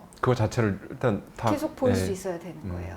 졸린데 졸음을 봐야 되고요. 자세를 옮기지 않는 채로 그 통증이 일어났다가 찌감에 올랐다가 다시 사라지는 그 모든 것을 목격하는 자가 돼야 돼요. 망상도 마찬가지. 근데 저는 통증과 졸음은 거의 없는데요. 저는 여전히 망상은 어려워요. 그게 제가 오랫동안 쌓아왔던 내 마음의 습관이기도 하고 아직 그만큼의 집중을 기르지 못했기 때문일 수도 있는데요. 어려워요. 근데 사람들이 원하는 것은 고요해지는 것인데 노력은 크게 기울이지 않고 편안한 음악을 듣고 있다면 거기에는 명상 흉내가 있을 뿐 명상적인 순간은 사실 없는 거죠. 그래서 그냥 내가 평생을 안개 속에서 살았구나. 그게 느껴지신 건가요? 네. 평생을 편안해도 불편한 걸 찾고 네. 행복해도 불행을 찾고 오래 쌓여온 나의 어떤 그 마음속의 부정적인 패턴에 그게 있는지도 모르고 계속 살아왔구나. 근데 이제 그런 거예요. 명상을 경험하면 어떻게 삶의 결이 달라지느냐, 이런 질문을 주셨는데, 얼마나 많은 선택들을 두려움에 차서 혹은 미움에 차서 했었는지 알고 나면 계속해서 그것과 거리두기를 하고 있기 때문에 이전과 같은 삶은 도저히 살 수 없어. 깨어난 자는 아니야. 하지만 나는 깨달음의 길로 가고 있다. 이 확신이 있으면 어떤 선택을 함에 있어서도 명료하죠.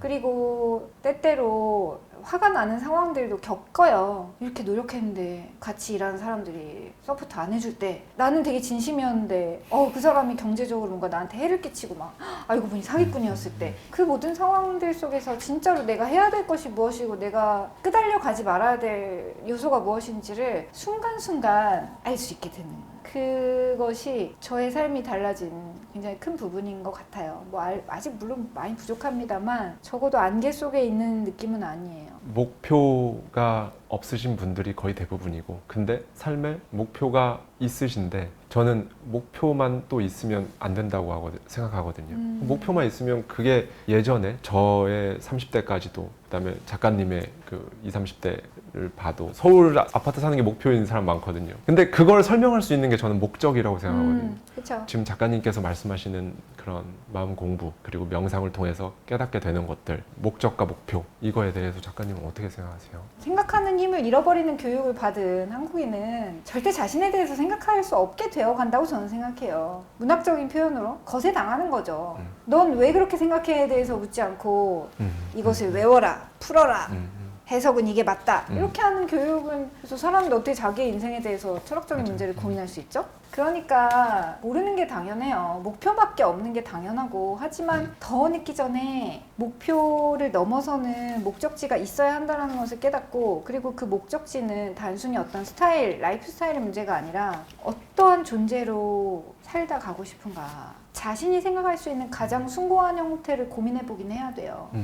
지금까지 내가 생각해 본 적 없던 가치에 대해서, 그리고 그 가치를 내가 아닌 존재, 사실 이건 가족의 범주를 넘어서야 되고, 당연히 가족이 있는 사람은 가족에만 집중할 것이 아니라 나 아닌 다른 모든 세상을 인지하고 나라는 존재가 끼칠 수 있는 어떤 아주 이제 아름다운 가치의 영역이 이 세상 끝까지 전달될 수 있는 그 위대함을 품고 있는 게 나일 수 있다는 것을. 그래서 이 삶의 하루하루가 사실 어떤 아주 고귀한 것을 향해 걸어가려고 애를 써도 삶의 과제들이 너무나 많고 깨어있는 시간 대부분을 누구에게 줘버리기 쉽기 때문에 그 목적지를 향해 가기가 쉽지 않지만 항상 생각은 하고 있어야 된다는 거죠. 원래 저의 그 마음의 성향은 뭐냐면요, 저 사람은 왜 내 앞으로 걸어와, 우측통행 좀 해, 약간 이런 거 있잖아요. 아, 저 사람은 왜 나를 또 봐, 보지 마, 약간 이런 거 있잖아요.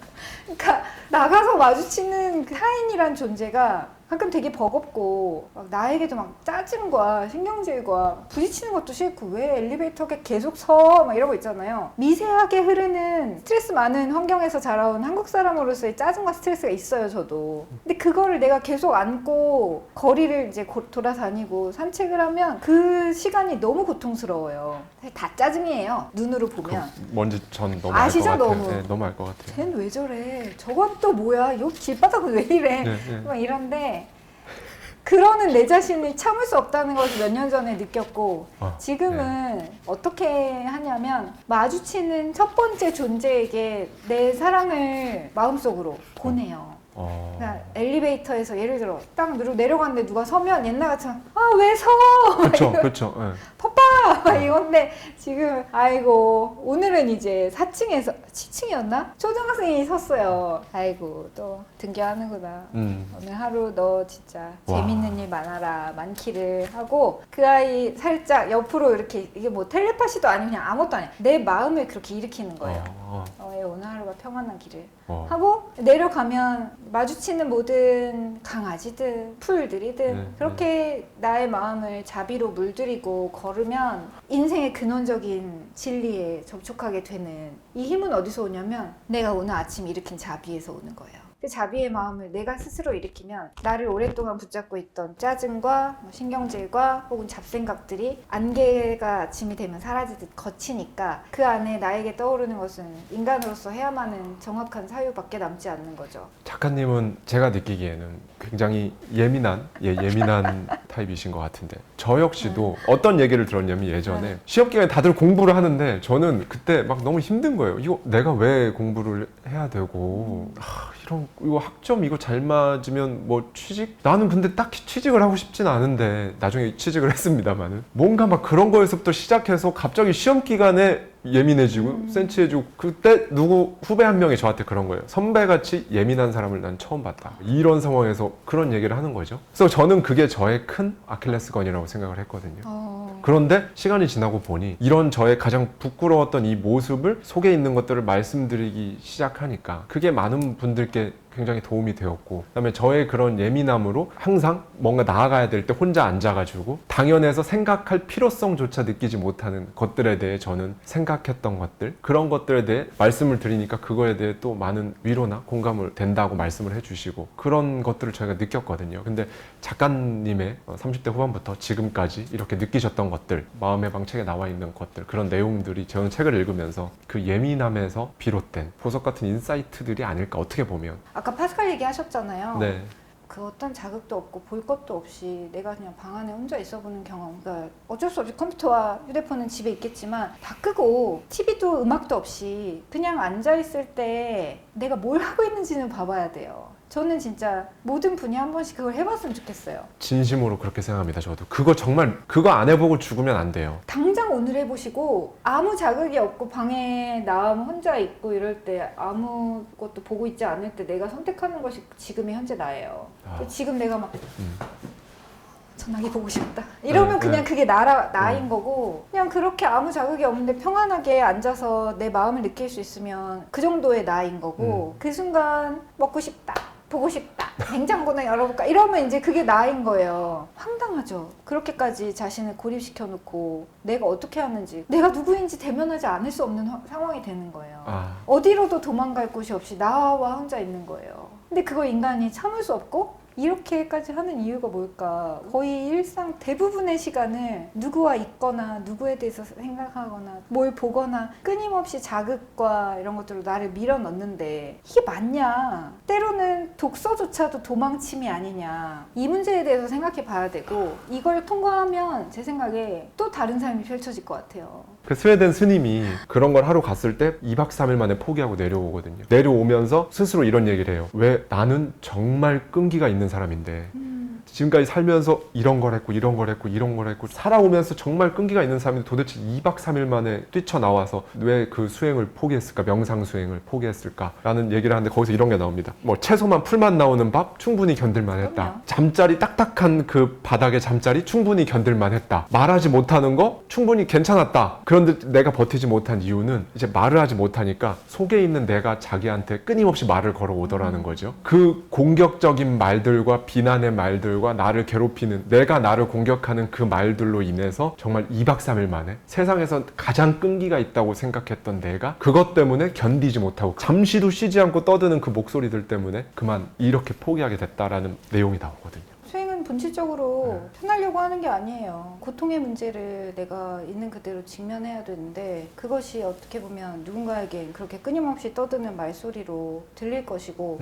어떤 사람은 잠깐 1분만 앉아서 호흡만 해보세요. 처음에 이 가이드를 드리는데 대부분 1분 안에 손이 올라오고 가렵다 이거죠. 그런 아주 미세한 자극. 우리가 얼마나 매 순간순간 자신의 몸과 마음의 편안함을 원하는가. 근데 좀 더 근원적인 차원에서는 우리가 우리의 몸과 마음을 얼마나 괴롭히면서 살고 있는가. 아마도 그 스님께서 이제 겪으신 끊임없는 자기 비난과 이런 목소리들은 원래 계속 일어나던 것인데, 예를 들어 책을 보거나 영상을 보거나 핸드폰을 보거나 뭔가 이렇게 법문을 하거나 그 스님조차도 뭔가를 하고 있을 때는 그 목소리들로부터 잠시 거리를 떨어뜨릴 수 있잖아요. 그래서 같은 이치로 인간은 결국 어나더 레벨로 가려면 자기 자신의 현주소를 봐야 되는데 그 과정이 절대 편안하지 않다. 어떻게 편안할 수가 있겠어요. 어렵죠. 예, 힘들겠죠. 예. 근데 계속 편안함을 추구하는 이 전체적인 사회의 무드가 있잖아요. 왜냐하면 물질 문명이 너무 발달했기 때문에 이제 더 이상 불편한 것은 겪어서는 안 되는 것. 조금도 나의 불편함이나 손해봄을 원하지 않는 사람들이 대다수가 되어가고 있는 상황에서는 자신을 닦아 나간다, 수행해 나간다, 더 좋은 존재가 된다 라는 것보다는 더 편안함을 느끼기 위해 내가 돈을 더 많이 먹어야겠다 이런 생각밖에 할 수 없는 것이 당연한 것 같아요. 근데 역으로 어떤 기회가 있을 것 같냐면 일종의 의식 수준에서의 레드오션과 블루오션이 있다는 느낌이죠.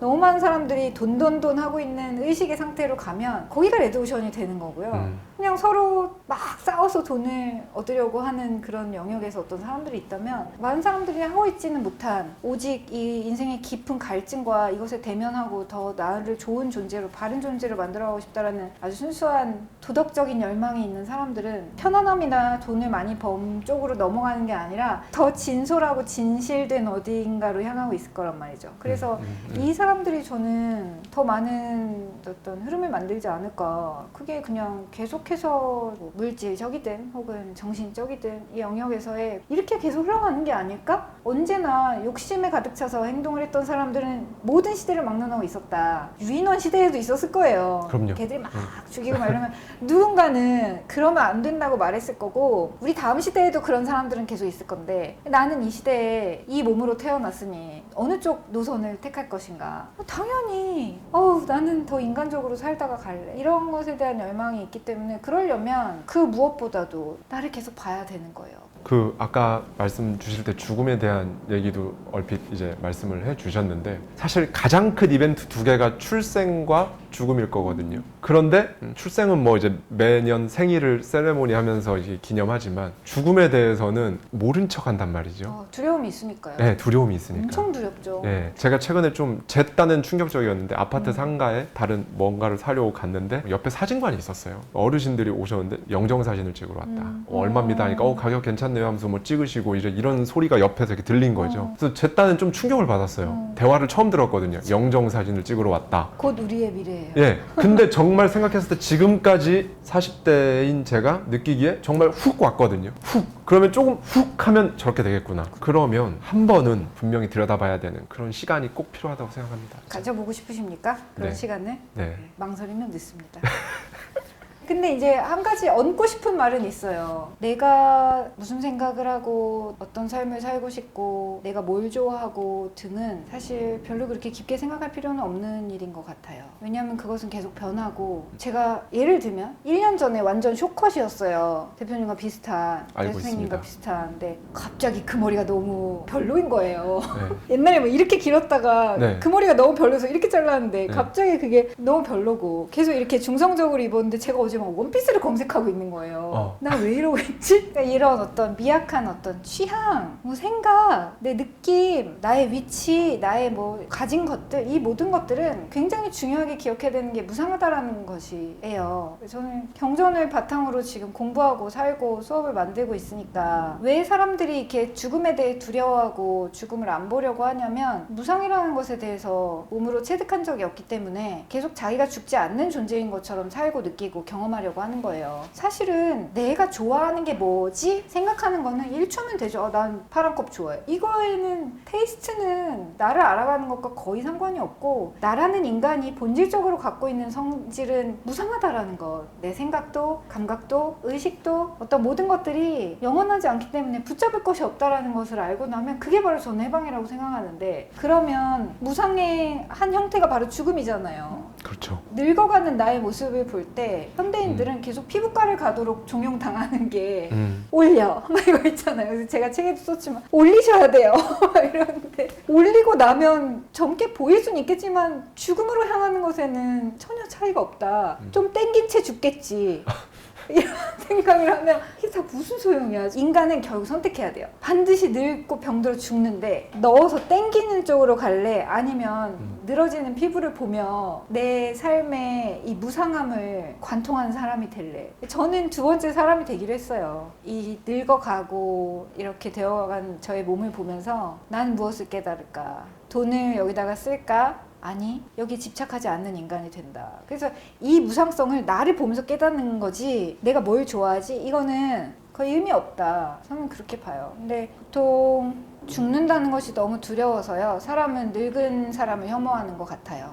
우리 사회에 어떤 노인 혐오라는 부분들이 없지 않아 굉장히 명백하게 있는데요. 늙어가는 모습을 싫어하면서 나는 그보다 젊다라고 생각하는 부분도 있는 것 같고, 근데 그런 거 진짜 안 돼요. 그러면 내가 늙었을 때 나를 미워할 수밖에 없는데요. 저는 다만 어떤 삶이 좋고 아름답다고 느끼냐면 저는 정말 혼자 죽을 수도 있겠다는 생각을 해요. 그런 생각을 해보셨어요? 그럼요. 작년에 저 수술했거든요. 작년 7월에. 근데 그 전에 어떤 상황이 있어서 병원을 가보게 됐냐면 배가 너무 아파서 119를 부르려면 저기 탁자에 전화가 있는데 저 전화기까지도 못 가겠는 거예요. 이제 그때 저는 본 거예요. 아, 이런 식으로 내가 죽을 수 있겠구나. 이것이 내가 선택한 삶의 모습일 수 있다. 근데 나는 이게 두려워서 누군가를 선택할 수는 없고, 갑자기 억지로 나의 방향을 돌릴 필요 없고, 나는 지금의 혼자의 고요함이 너무 좋은데 그렇게 죽을 수도 있겠다. 119 못 불러 죽을 수도 있다. 근데 그 모든 것들에 대해서 두려워할 것이 아니라 받아들여야 될 거고, 갑자기 아픈 것은 누구도 피해갈 수 없다면 나는 무엇을 볼 것인가? 내 몸의 소중함, 내 삶의 유한함, 늙어 죽지 않아도 젊어 죽을 수 있다 생각하면 이 하루가 진짜 마지막일 수도 있으니까 그쵸. 어떻게 하면 잘 살까? 더 맛있는 거 먹는 게 중요한가? 더 높은 위치에 올라가는 게 중요한가? 월 수입이 높아지는 게 중요한가? 아니면 이 삶의 의미를 찾는 게 중요한가?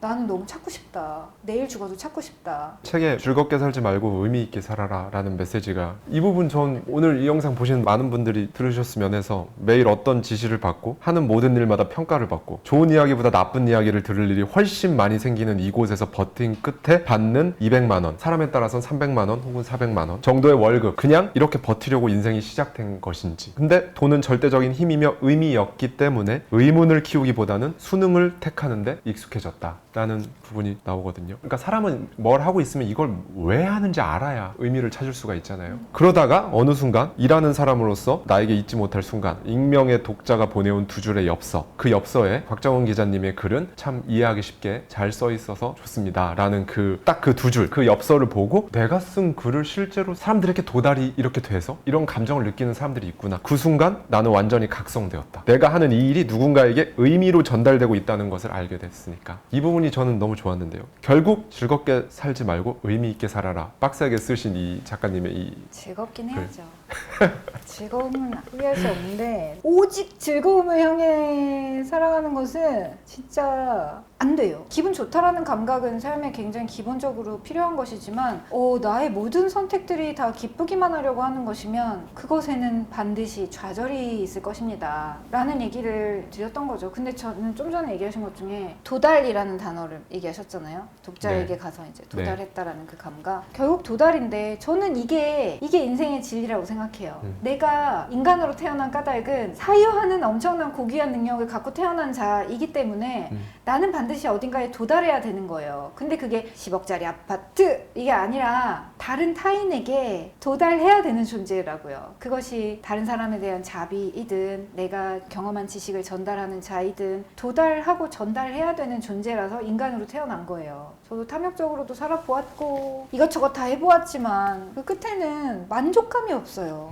그러니까 쾌락을 아무리 쫓는 것이 재밌고 즐겁다 하나, 그래서 그 다음 계속 가다 보면 그것이 끝나도 허무하고 지속돼도 지겹고 이런 것들 반복이긴 했거든요. 기쁨과 기분 좋음, 이것이 잘못되었다는 것은 아니지만 생활의 밸런스를 유지할 필요는 있다. 그래서 제가 책에서 쓴 것은 기쁨도 추구하지만 몰입도 추구하고 의미도 추구해야 되는데, 이것을 조금 다르게 이제 해석을 하면 모두들 다 자신의 직업을 갖고 계시고 어디로 이직할래 전직할래 뭐 월급이 뭐 적어 뭐 이런 지극히 숫자적인 의미로만 자신의 일을 판단하는 경우가 많은데, 진짜 중요한 건 자신의 직업이 갖는 의미에 대해서는 한번 꼭 봐야 되고, 나의 직업이라는 것이 갖는 의미는 첫 번째는 생계예요. 생계를 유지할 수 있는 정도의 돈이 있어야 또 기쁨도 추구하고 오늘 뭐 어떤 치킨을 먹을까 고심할 수 있고 이렇잖아요. 두 번째는 성장을 연결해주는 아주 중요한 브릿지가 바로 직업이라는 거예요. 저도 너무나 그 잡지기자 생활 너무 고되었지만 그 시간이 없었으면 방송인이 될 수 없었고 작가가 될 수 없었을 거예요. 그래서 마지막으로는 소명의식을 직업이 가져다 준다라는 거예요. 내가 이 일을 통해서 얼마나 성장을 했고 얼마나 기쁨도 누렸지만 다음에 무엇이 되어갈 것인가. 나는 과장이 될 거야. 이게 아니라 무엇을 전달하는 그 전달자와 그 나라는 사람은 어디로 도달하는 사람이 될 것인가. 그것은 절대 숫자로 표현할 수 없는 가치의 영역이기 때문에 사람들은 이 부분을 대부분 잊고 사는 것 같은데요. 이 소명의식을 알고 가는 사람은 굉장히 큰 성공을 할 수 있다. 왜냐하면 그게 이 삶에 흐르고 있는 진짜니까요. 근데 계속해서 돈 이렇게 하면 중요한 키워드가 빠진 인생에서 어떻게 큰 성취가 가능하겠는가. 다만 늘 얘기하고 싶은 건 성취 자체를 위해서 성취를 노력하지 말고 이 가치를 전달하는 사람이 되기 위해서 성취하려고만 마음 먹는다면 거기에는 모든 사람들이 심지어 너를 방해하고 음해하는 사람들조차도 너가 더 좋은 존재가 되는데 기여해 줄 것이다. 저는 그렇게 생각해요. 친구들이 결혼하고 또 아이를 하나둘씩 낳을 때마다 빛의 속도로 거리가 멀어졌다라는 부분이 책에 나와요. 그 이미 옛날 얘기죠. 이젠 결혼식 갈 일도 없는. 전 이 단어 표현 너무 좋았습니다. 시간의 궤적 차이. 분명히 나이는 같아도 시간의 궤적이 다르잖아요. 시간의 궤적 차이에 따라서 한없이 가까웠던 사람이 완전히 이제 나의 바운더리 밖으로 벗어나기도 하고, 친구가 많고 혹은 대인관계가 굉장히 좋다고 해서 그 사람이 인간관계적으로 혹은 굉장히 사회적으로 성공한 사람인가, 반대로 친구가 없거나 인간관계가 별로 없다고 해서 그건 또 제대로 처신을 잘 못한 사람인가, 그 부분에 대한 작가님 의견을 좀 듣고 싶어요. 어리석은 자와 같이 가는 것보다는 혼자 가는 것이 낫다라고 경전에 써 있습니다. 저는 그 말에 너무 동의하고, 내가 계속해서 발전해 나가고 있는 경로에 있다면 기존의 친구들은 떨어져 나갈 수밖에 없다라는 생각을 갖고 있어요. 다만 얘는 별로고 얘도 별로고 얘도 이제 더 이상 대화가 안 통하고 이런 식으로 다 떨궈내고 나면 진짜 아무도 안 남으니까 적어도 그냥 좀 수다 떨 수 있는 친구 정도는 옆에 있어야 되지 않나라는 생각도 들고, 사실 친구 없어도 되는 것 같아요. 제 생각에는. 그러니까 아예 없는 게 아니라 일상을 막 공유하고 막 자주 연락하고 그럴 친구는 많지 않아도 된다고 생각해요. 거의 없어도 된다고 생각하고. 저도 비슷한 생각인데요. 저도 없어도 된다고 생각하거든요. 그 네, 정도의 그게 필요한가? 아니 또 어떤 가족이 있으면 더더욱 네. 집에 가면 내가 사랑하는 사람이 있고. 근데 저는 가끔 드는 생각이 참 고독한 삶이다, 그런 생각은 해요. 외로워 이런 느낌이 아니라 모든 것을 다 할 수 있는데 같이 하고 싶은 사람이 없긴 해, 이런 거 있잖아요. 전 세계 어디든 혼자 갈 수 있고, 근데 이런 어떤 아주 미세한 인생의 어떤 이야기들까지 다 할 수 있는 그런 사람이 참 없구나. 근데 이게 정상 아닌가? 왜냐면 나는 고유한 존재이고 나의 고유한 이런 상념들을 이야기할 수 있는 사람이 많아도 뭐 그것도 좀 이상한 일 아닌가 생각하니까, 그러니까 저는 기본적으로 인간에 대한 기대를 이제 많이 내려놨어요. 몇 번의 연애를 아주 호되게 이제 정리하면서 인간에 대해서 너무 많은 것을 기대하거나 그 사람을 따라가려고 하거나 그 사람과 뭔가 이렇게 막 결합되려고 하는 부분에 대해서 많이 내려놨기 때문에 그러고 나서 오히려 많이 더 편안해진 것 같고, 많은 사람들이 여전히 외롭다라는 감각 때문에 그걸 느끼고 싶지 않고 그걸 느끼는 내가 싫기 때문에 연애도 애쓰고 결혼에 대한 생각도 많고 이런다고 생각해요. 좋은 면도 있지만 사실 내 안에 부정적인 성향 때문에 연애나 결혼을 바라는 부분이 없지 않다라는 거죠. 그렇기 때문에 저는 외롭다, 괴롭다 이런 감각들을 많이 느끼시는 분한테 사실 그건 사람이 없어서 느끼는 건 아니에요 라는 얘기를 꼭 드리고 싶어요. 참 되게 웃기죠. 옛날에는 이렇게 연애하세요 막 얘기했던 사람이 연애 안 해서가 아니야 막 이렇게 얘기하는 게 저도 약간 자아분열, 근데 좀 웃기게 표현하면 자아분열인데, 다 겪어놓고 보니까요, 타인을 진짜로 사랑할 수 있는 힘은 내가 정말 성숙해야 만들어지고 나오는 거지, 내가 성숙하지 않았고 내가 성장하지 않은 상태에서 누군가를 원하는 건 그냥 욕망이었더라고요. 내가 너한테 이걸 해줄 테니 너도 잘해줘야 된다 막 계산기를 막 두드렸던 게, 그러니까 이런 계산이 너무 피곤하고 처참하고 하찮아지는 시간은 저한테는 그게 40대 초반이었던 것 같아요. 기대라는 단어를 말씀해 주셨는데, 사람에게 뭔가 기대하는 건 내 스스로 내가 셀프 채권자가 되고 저 사람을 갑자기 제 마음속에서 채무자로 만들어 버리죠. 맞아요. 네. 그게 무슨 사랑이에요. 네, 그게 가장 치명적인 것 같아요. 되게 고전 중에 데일 카네기도 인간관계에 있어서 기대를 하지 마라 그런 얘기를 하거든요. 삶에 대해서 이런 얘기를 나와 함께 편안하게 나눌 수 있는 사람이 있을까? 그런 의문은 좀 있어요. 제가 막 훌륭해서가 아니라 내 관심사가 너무 많이 이제 이동을 했기 때문에 그의 뭐 어떤 취향이나 버릇이나 이런 거에 신경 쓰면서 에너지를 뺏기기에는 경전이 너무 재미있고. 작가님께서 이런 말씀을 해 주셨어요. 스스로에 대해서, 방송인 곽정은에 대해서 스스로 생각하기에 많은 분들로부터 지지와 서포트도 많이 받았고, 굉장히 또 반대 측면에서는 안티라고 하죠, 소위 뭐 안티 혹은 비난이라던가 그런 시간들도 있었고, 어떻게 보면 이 양쪽의 측면을 굉장히 이게 다 걸쳐 있는 굉장히 유니크한 유형에 알려져 있는 사람이다, 나는 그런 사람이라고 생각한다라는 말씀을 해주셨어요. 진짜 그렇지 않아요? 저는 근데 사실 잘 몰랐거든요. 진짜요? 네. 특정 커뮤니티에 가보면 저는 거의 뭐 이 세상에서 없어져야 될 사람으로 묘사되고, 또 오프라인 현장이나 강의 현장에서 이제 뵐 때는 다들 너무 좋게 느껴주시고 보아주시고, 사실 저는 약간 칼춤 추는 기분이 들 때가 있어요. 칼날 위에서 약간 삐끗하면 약간 칼에 베일 것 같은 그런 경계선에 서 있는 존재라고 저를 느꼈던 적이 있었어요. 너무 좋아하는 사람들도 네, 나를 잘 모르고 너무 싫어하는 사람들도 나를 잘 모르는데, 난 도대체 누구지? 난 욕먹어야 마땅한 사람인가? 아니면 나는 좋은 사람인가? 이런 고민도 좀 있었던 것 같아요. 수년 전에는.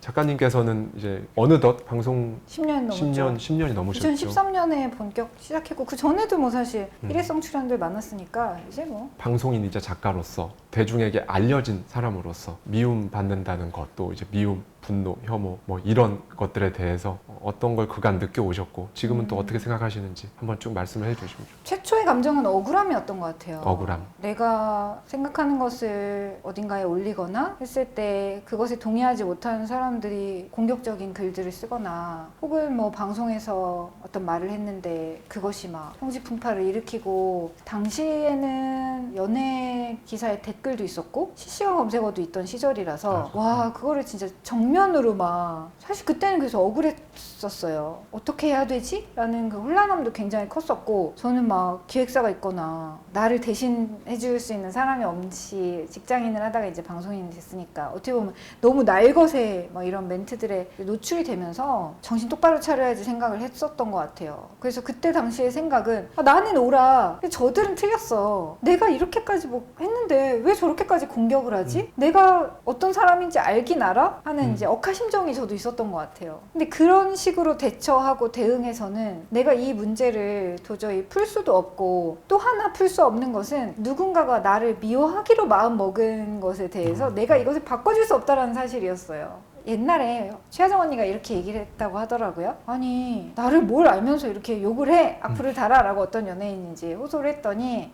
너를 좋아하는 사람들은 네가 누구인지 알고 제대로 다 알아서 좋아하니? 너를 싫어하는 사람들도 네가 누군지 알아서 싫어하겠니? 쌤 쳐! 이렇게 얘기하셨다는 거예요. 그래서 이 언니 깨달으신 분이다.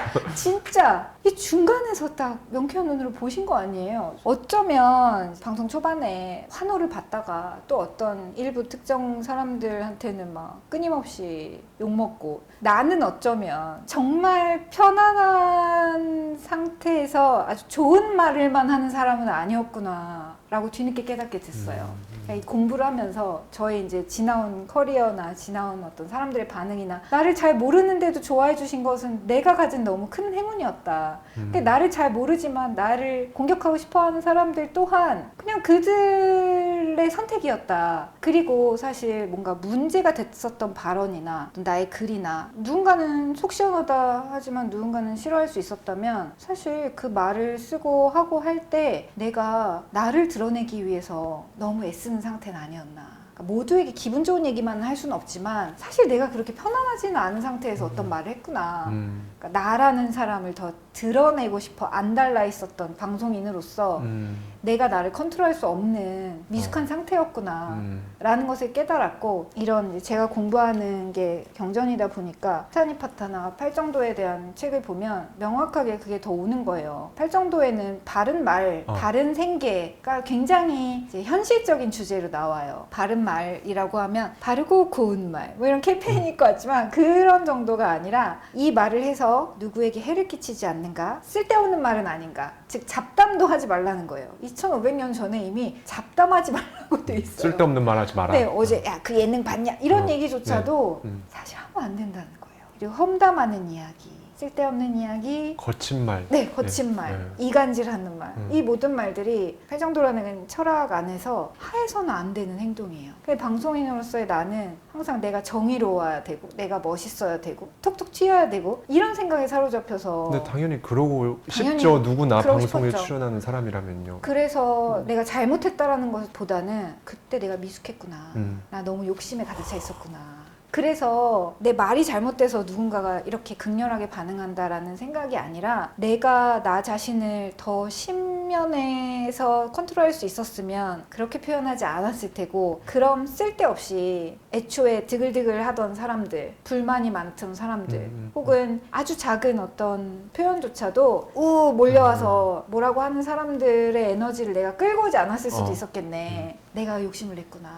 내가 더 깨끗한 상태가 아니었구나. 그래서 저는 그때의 미숙함을 제가 인정하기로 한 거예요. 근데 이제 내가 고귀한 길을 걸어가고 싶고 도움이 되는 사람으로 살다 죽고 싶은데, 당장 이 촬영을 끝나고 가다가도 죽을 수 있는 것이 삶이고, 그 죽음 직전에 어떤 사인도 오지 않는다. 너무 인생의 처절한 점이잖아요. 그러면 나 어떻게 살아야 되지? 미움을 받는 것은 내가 조절할 수 없다. 나는 다만 내 모든 말에 떳떳하고 오버하지 말고 필요한 말만 하고 누군가에게 아름답게 남을 수 있는 정제된 말을 하는 인간으로 더 성숙해지자. 그러고 싶은데 여전히 저를 미워하기로 마음먹은 분들은 어딘가에는 이제 암약하고 계시다고 생각해요. 근데 저는 그런 얘기를 해주고 싶어요. 저는 당신을 욕한 적이 없습니다. 근데 당신이 나를 욕을 하면 그것은 당신의 구업, 입으로 짓는 업으로 남아서 당신의 인생을 괴롭게 만듭니다. 그래서 구업, 신업, 의업, 말로 짓는 업, 몸으로 짓는 업, 마음으로 짓는 업이 이렇게 삼업이라고 하는데요. 이 삼업이라는 것을 보고 나면 매 순간 내가 말을 잘못하고 있지 않은지, 내가 잘났다는 느낌을 느끼기 위해서 누구 막 이렇게 막 뒷담화하게 되게 쉽잖아요. 직장 생활하다 보면 진짜 쉽게 그렇게 되고 그 말조차 다물어야 돼요. 근데 누군가를 이렇게 막 악담하기 위해서 써대는 그런 글들은 고스란히 구업이며 신업으로 자신의 인생에 불편함을 계속해서 끼치게 되고, 자주 하는 행동은 자신의 성향이 된단 말이에요. 자기 애티튜드가 돼요. 사실 대조택님에게도 그런 사람들이 있을 수 있잖아요. 그럼요. 뭐하는 네. 헛소리냐 이런 사람들이 그럼요. 있을 수 네. 있는데, 너무 많은 사람들이 자신의 진정한 인생의 의미를 찾지 못하기 때문에 남한테 안 좋은 소리를 하는 순간 그 강렬한 쾌감이 있단 말이에요.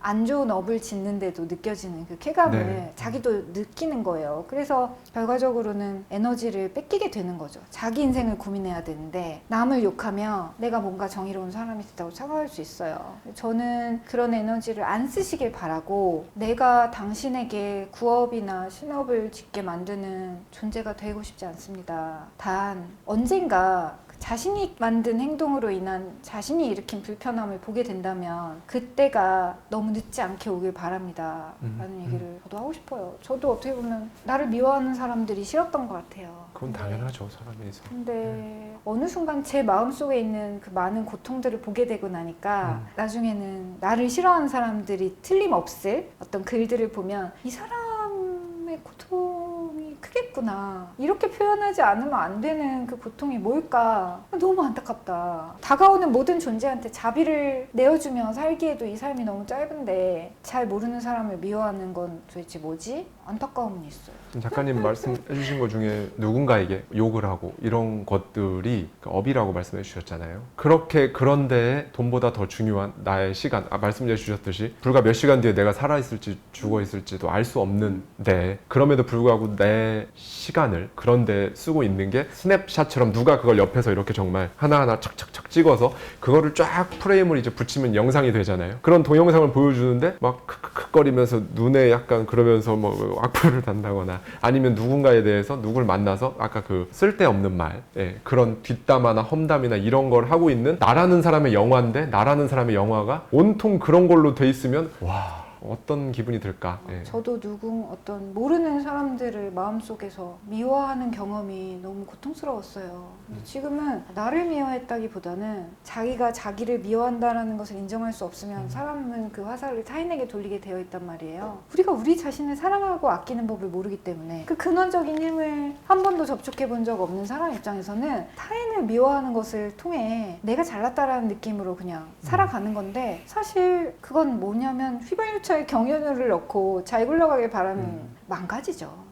차가 망가집니다. 근데 진짜 내 삶의 연료가 뭐여야 하지? 나에 대한 깊은 사랑을 통해 타인이라는 모든 존재에 대해서 사랑을 전하는 사람은 고급 휘발유를 넣은 것처럼 간다. 나는 경험해봤다. 내가 미움을 내려가 보니 그냥 걸어가더라. 내가 살고자 하는 그 아름다운 길로. 그래서 인생은 생각보다 찬란하더라. 내가 하찮게 느껴질 때도 있지만 그것도 잠깐이더라. 근데 내가 나를 미워하고 어떻게든 움켜쥐려고만 하고 돈돈돈 하며 살아갔을 때 나는 경유를 넣고 가는 휘발유 차였던 것 같아요. 그래서 이제 연료를 바꿔야지 생각하게 되는 시점은 인생에 한 번은 오는데 죽음이 그보다 먼저일 수는 있기 때문에 그 부분을 생각해 봐야 되죠. 이제 물론 불교적인 관점에서는 인생은 한 번이 아니라 거듭된 삶이라고 윤회한다고 알잖아요. 근데 저는 불자이든 불자가 아니든 사실 저도 학문적으로 이 경전을 연구하는 사람이지 어디 신도 등록이 돼 있진 않아요. 그냥 내가 어떤 철학을 갖고 살아갈 것인가는 중요한 부분인데 돈을 철학을 가지고 살 수는 없잖아요. 미움을 철학으로 가지고 살 수는 없잖아요. 그런 차원에서 저는 제 존재를 아름답고 고귀한 것으로 채우고 싶고 그것에 도움이 되는 사람은 다 끌어안고 갈 거예요. 근데 그것에 도움이 되지 않는 사람은 버릴 거예요. 저는 인생은 생각보다 너무 좋은 거라고 생각해요. 난 오늘도 좋은 하루를 살았는가? 귀한 존재였는가? 누군가는 나를 싫어할지라도 그것에 내가 같이 동화해서 나도 같이 미워하지 않고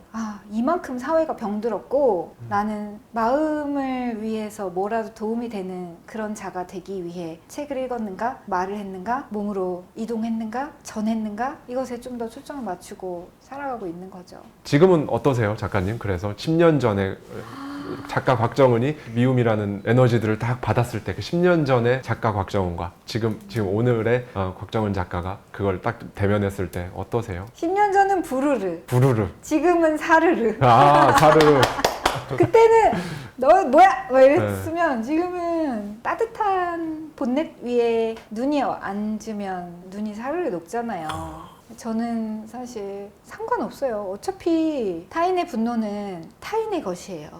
그 사람의 분노는 그 사람이 만든 거예요. 근데 나도 그 순간 같이 분노를 일으키면 내 인생을 망치는 건데 이것에서 사실 굉장히 재미있는 일화가 있습니다. 붓다의 일화인데 붓다께서 막 이렇게 설법을 하고 다니니까 그 당시 이제 되게 높은 지위에 있었던 제사장 위치에 있었던 사람이 막 욕을 하고 다녔대요. 그러다가 내가 가서 저 부처를 욕보이리라 하고 가서 막 면에다 대고 엄청 욕을 했대요. 그랬더니 붓다께서 다 들으시고 일가 친척이나 친구가 있어? 당신은? 이렇게 얘기하셨대요.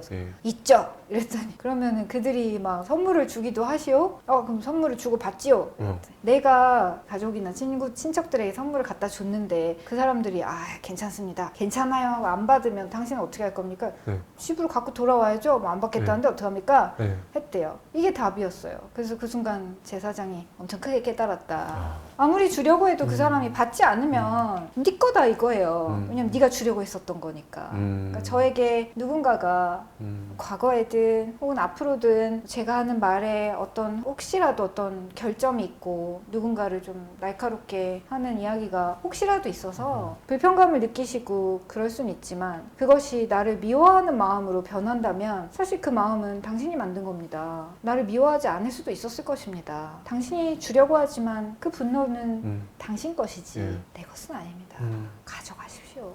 이거는 사실 이 분노의 시대를 살아가는 우리 모두에게 필요한 얘기인 것 같아요. 너무 많은 사람들이 일상생활 속에서 아주 쉽게 분노를 느끼는 것 같아요. 커피 시켰는데 뭐 좀 늦게 나오기만 해도 휘핑크림을 빼달라고 했는데 왜 올려져 있느냐? 왜 싸우듯이 얘기하는 건지 잘 모르겠고 기본적으로 끓는 점이 다 95도 상태인 거예요. 아직 끓진 않았어. 근데 조금만 하면 100도가 돼. 다 95도 상태로 살고 있어요. 너무 한국 생활이 팍팍하니까 뭐 어쩔 수 없죠. 근데 당신의 95도가 제 잘못은 아니지 않나요? 나도 95도이진 않은지 순간순간 계속 트래킹하며 나를 볼 수 있는 그 알아차림의 힘은 너무 소중하다. 이 삶의 의미를 알기 위해 그 진리에 접근하기 위해 내 끓는 점을 낮추고 남을 잘 볼 수 있는 그 마음이 있습니까? 저는 미움을 받으면서 여기까지 성찰했는데 물론 사랑도 받았고요. 사랑과 미움 중간에서 사랑받는 존재가 되려고 애쓰지도 않고 미움에 끄달리는 존재가 되고 싶지도 않았지만 여기까지 성찰했는데 당신의 성찰은 무엇입니까? 당신은 내 성찰 위에 얹어주십시오 라는 얘기를 하고 싶죠. 내가 살아있는 모든 순간순간이 아름다운 기적이자 의미가 되도록 그러려면 내가 오늘 뭘 해야 되지? 어디다가 에너지를 쓰고 어디다가 마음을 두어야 하지? 명확하지 않나요? 우리 다 미움을 받을 거예요. 뭐 가깝게는 친구가 미워하고 그럼요. 네. 직장 상사가 미워하고 그럼요. 이거를 내려놓을 수 있는 방법을 터득하지 못한다면 죽는 그 순간까지 미워하다 죽고 그게 인생이라면 너무 안타깝죠. 전적으로 동의합니다. 그래서 이 미움이라는 감정은 저는 이 문제에 대해서 정말 많이 편안해졌어요.